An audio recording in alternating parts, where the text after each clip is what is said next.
Good morning. This is a podcast, Ancient Rome Today.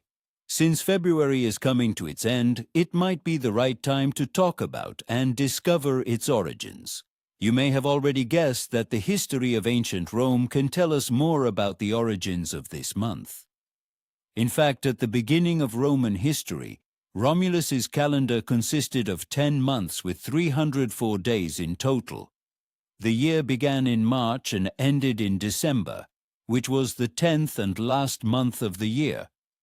January and February didn't even exist at the time. Things changed during the reign of the second king of Rome, Numa Pompilius. He implemented a major calendar reform around 700 BC. First of all, for each 30-day month, one day was subtracted because even numbers were considered unlucky at the time. After this, approximately 57 remained, so 29 of those were assigned to January and 28 to February, respectively.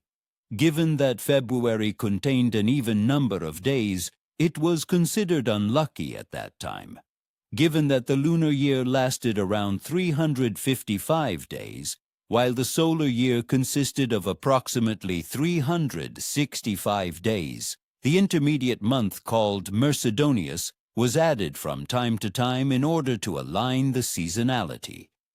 Almost 7 centuries later, Julius Caesar implemented another calendar reform.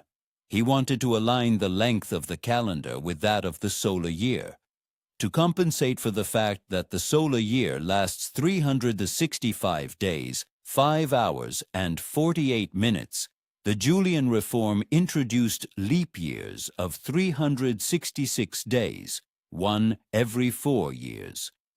Furthermore, the calendar started in January instead of March, while February became the second month of the year. Regarding the origin of the name of February, one should refer to Etruscan culture. Some kings of Rome were of Etruscan origin. Thus, many aspects of Etruscan culture were integrated into Roman culture. The name February was one of those. It derives from the Etruscan culture, specifically the Etruscan god Februus. Furthermore, there's also the Latin word februare, which means to purify. In fact, February was considered the month of purification and preparation for the beginning of the new year in March. Ancient rites and traditions included the use of fire and lustral water for purification in February. The Romans lit candles on Candlemas, February 2nd, as they believed that fire represented the return of light after the winter solstice.